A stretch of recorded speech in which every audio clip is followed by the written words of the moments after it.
എൻ്റെ പേര് സുബിൻ പി രാജു. ദൈവകുമാരനും പരിശുദ്ധേമാതാവിനും 1000 നന്ദി സമർപ്പിക്കുന്നു. ഞാൻ കൊല്ലം ജില്ലയിലെ അഞ്ചൽ എന്ന സ്ഥലത്തു നിന്ന് വരുന്നു. അഞ്ചൽ സെൻറ്റ് മേരീസ് പള്ളിയാണ് എൻ്റെ ഇടവക. എനിക്ക് 2 സാക്ഷ്യമാണ് ഇവിടെ പറയാനുള്ളത്. ഒന്നാമതായി, എനിക്ക് കൃപയുള്ളൊരു ജീവിത പങ്കാളിയെ കിട്ടാൻ വേണ്ടിയാണ് ഞാൻ ദൈവത്തോട് പ്രാർത്ഥിച്ചത്. രണ്ടാമതായി, എനിക്ക് ദൈവകൃപയിൽ വളരുവാനും വചനങ്ങൾ കൂടുതൽ പഠിക്കുവാനുമായി ഞാൻ കൂടുതൽ ആഗ്രഹിച്ചു. ഈ 2 ഉടമ്പടിക്കായി ഞാൻ ഇവിടെ ഉടമ്പടി വയ്ക്കുകയും ദൈവമാതാവിനോട് പ്രത്യേകമായി പ്രാർത്ഥിക്കുകയും ചെയ്തു. ഞാൻ ഉടമ്പടി എടുത്തത് 7/3/2023 എന്നാൽ ഞാൻ കൂടുതൽ പ്രാർത്ഥിക്കും തോറും എനിക്ക് തടസ്സങ്ങൾ കൂടി വരികയാണ് ചെയ്തത്. എന്നാൽ ഞാൻ ദൈവവചനത്തിൽ കൂടുതൽ ആഴമായി പഠിക്കുവാൻ തുടങ്ങി. ദൈവവചനം കൂടുതലായി പഠിക്കുവാനുള്ള കൃപയാണ് എനിക്ക് കൂടുതലായി ലഭിച്ചുകൊണ്ടിരുന്നത്. എന്നാൽ ലോക കാര്യങ്ങൾ ഞാൻ ചോദിക്കുമ്പോൾ അതെനിക്ക് കിട്ടാതെ വരികയാണ് ചെയ്തുകൊണ്ടിരുന്നത്. അപ്പോൾ എൻ്റെ മനസ്സിൽ വളരെയേറെ നിരാശയും വേദനയും ഒക്കെ ഉണ്ടായെങ്കിലും ആദ്യം അവിടുത്തെ രാജ്യവും നീതിയും അന്വേഷിക്കുക, അവയോ അതോടൊപ്പം നിനക്കെല്ലാം ലഭിക്കുമെന്ന മത്തായി 6:33 വചനം മനസ്സിൽ കൂടെ ശക്തിയായി എന്നെ മുന്നോട്ട് നയിച്ചുകൊണ്ടിരിക്കുന്നു. നിങ്ങൾ തിടുക്കം കൂട്ടേണ്ട, വേഗം ഓടുകയും വേണ്ട, കർത്താവ് നിങ്ങളുടെ മുമ്പിൽ നടക്കും. ഇസ്രയേലിൻ്റെ ദൈവമായിരിക്കും നിങ്ങളുടെ പിൻകാവൽക്കാരൻ. യെശയ്യാ 52:12 വചനത്തിലൂടെ ദൈവം എന്നെ ശക്തിപ്പെടുത്തി. കർത്താവിൽ ആശ്രയിക്കുന്നവർ വീണ്ടും ശക്തി പ്രാപിക്കും. അവർ കഴുകന്മാരെ പോലെ ചിറടിച്ചു വരും. അവർ ഓടിയാലും ക്ഷീണിക്കുകയില്ല, നടന്നാൽ തളരുകയുമില്ല. യെശയ്യാ 40:31 വചനം എന്നെ ശക്തീകരിച്ചുകൊണ്ടിരുന്നു. ഞാൻ വളരെയേറെ വചനത്തിൽ മുന്നോട്ട് കൊണ്ടിരുന്നപ്പോൾ ലോഗോസ് ക്വിസ് പരീക്ഷ വരികയും ഞാൻ അതിനുവേണ്ടി തയ്യാറെടുക്കുകയും ചെയ്തു. 6 മാസത്തോളം ഞാൻ മുഴുവൻ വചനങ്ങളും ഏകദേശം എനിക്ക് പഠിക്കുവാൻ സാധിച്ചു. അങ്ങനെ എനിക്ക് ലോഗോസ് ക്വിസ് പരീക്ഷയിൽ അതിരൂപതാ തലത്തിൽ 1-ാം സ്ഥാനം ലഭിക്കുവാൻ ദൈവം എനിക്ക് ഇടയാക്കി. അതിനിടയ്ക്ക് എനിക്ക് 1-2 ഇൻ്റർവ്യൂവും മറ്റും വന്നെങ്കിലും അതെല്ലാം ഞാൻ ഈ വചനം പഠിക്കുവാൻ വേണ്ടി അതെല്ലാം മാറ്റിവെച്ചു.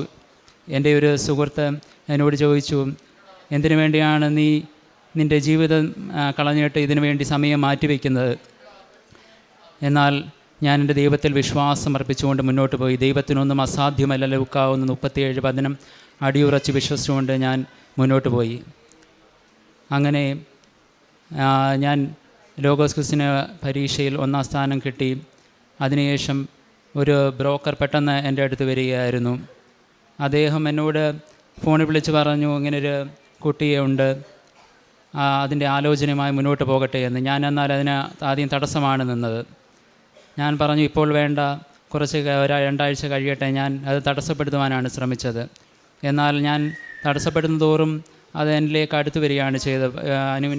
എൻ്റെ പ്രിയ വൈഫിൻ്റെ പേര് അനു എന്നാണ്. അനുവിൻ്റെ പപ്പയും ഒരു അപ്പച്ചനും കൂടി വരികയും എന്നെ കാണുകയും ചെയ്തു. 3-4 പേരെ അവർ എന്നോടൊപ്പം തന്നെ കാണുകയുണ്ടായി. എന്നെക്കാളും നല്ല ആരോഗ്യവും ശക്തിയും ഒക്കെ ഉള്ള ചെറുക്കന്മാരൊക്കെ ആയിരുന്നു അവർ. എന്നാൽ അവരെയൊന്നും അവർക്ക് ഇഷ്ടപ്പെട്ടില്ല. എന്നെയാണ് അവർക്ക് കൂടുതലായി ഇഷ്ടപ്പെട്ടത്. അങ്ങനെ ദൈവത്തിൻ്റെ ശക്തിയാൽ എനിക്ക് അനുവിനെ ജനുവരി 9-ാം തീയതി ദൈവം തരികയും ഞങ്ങൾക്ക് ഒരുമിച്ച് ഇവിടെ വന്ന് അമ്മയും മാതാവിൻ്റെ അടുത്ത് സാക്ഷ്യപ്പെടുത്തുവാൻ വീണ്ടും ഉടമ്പടി പുതുക്കുവാനുള്ള അവസരം ദൈവം നൽകി. നീ പേടിക്കേണ്ട, അനാദി മുതൽ അവൾ നിനക്കായി നിശ്ചയിക്കപ്പെട്ടവളാണ്. നീ അവളെ രക്ഷിക്കുകയും അവൾ നിന്നോട് കൂടി വരികയും ചെയ്യും. നിനക്ക് അവൾ സന്ധിൽ ഉണ്ടാകും വിചാരിക്കും. തോബിത്ത് 6:17 ശക്തിയിൽ വിശ്വസിച്ചുകൊണ്ട് ഇന്നേ ദിവസം ഞങ്ങൾക്കിവിടെ ആയിരിക്കുവാൻ സാധിക്കുന്നു. എന്നെപ്പോലെ പല മക്കളും ഇപ്പോൾ വിവാഹം നടക്കാത്തവരായി ഇവിടെ ഉണ്ടെന്ന് എനിക്ക് ഉറപ്പുണ്ട്. പലവിധ കഷ്ടങ്ങളിലൂടെ അവർക്ക് കടന്നു പോകേണ്ടതായി വരുന്നുണ്ടെന്നും എനിക്കറിയാം.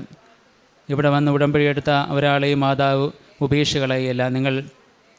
നിങ്ങളുടെ പ്രയത്നം കർത്താവിൽ അർപ്പിച്ചുകൊണ്ട് കാത്തിരിക്കുക. തീർച്ചയായും എൻ്റെ സമയമാകുമ്പോൾ ദൈവം നിങ്ങൾക്ക് ആവശ്യമായ അനുഗ്രഹങ്ങൾ തരിക തന്നെ ചെയ്യും. നിങ്ങൾക്ക് ആവശ്യമുള്ളതെല്ലാം സദാ സമൃദ്ധമായി നൽകുവാനും സത്കൃത്യങ്ങൾ ധാരാളം ചെയ്യുവാൻ അനുഗ്രഹം നൽകുവാൻ കഴിവുറ്റവനാണ് ദൈവം. ആ ദൈവത്തിൽ വിശ്വാസം അർപ്പിച്ചുകൊണ്ട് വചനത്തിൽ മുറുകെ പിടിച്ചുകൊണ്ട് നമുക്ക് മുന്നോട്ട് പോകാം. ദൈവത്തിൻ്റെ വചനം ഒരിക്കലും പരാജയപ്പെട്ടില്ല. റോമ 9:6 പറഞ്ഞിരിക്കുന്ന പോലെ ആ വചനത്തെ മുറുകെ പിടിച്ചാൽ നമുക്കൊരിക്കലും ഒരിടത്തും തലകുനിക്കേണ്ടതായി വരികയില്ല. ഞാൻ എന്നും ബഹുമാനപ്പെട്ട ജോസഫ് അച്ഛൻ്റെ രാവിലെയുള്ള ഡെയിലി ബ്രെഡ് കാണുന്ന ഒരാളാണ്. അതിൻ്റെ അനുഗ്രഹം വളരെ വലുതാണെന്ന് എനിക്കിവിടെ ഉറച്ച വിശ്വാസത്തോടെ പറയാൻ സാധിക്കും. നമുക്കെല്ലാവർക്കും അച്ഛൻ നൽകുന്ന വലിയ അനുഗ്രഹത്തെ പ്രതിയും അച്ഛനോട് പ്രത്യേകമായി നന്ദി സമർപ്പിക്കുന്നു. യേശുവേ നന്ദി, യേശുവേ സ്തോത്രം. റോമ 10:13 കർത്താവിൻ്റെ നാമം വിളിച്ചപേക്ഷിക്കുന്ന എല്ലാവരും രക്ഷ പ്രാപിക്കും.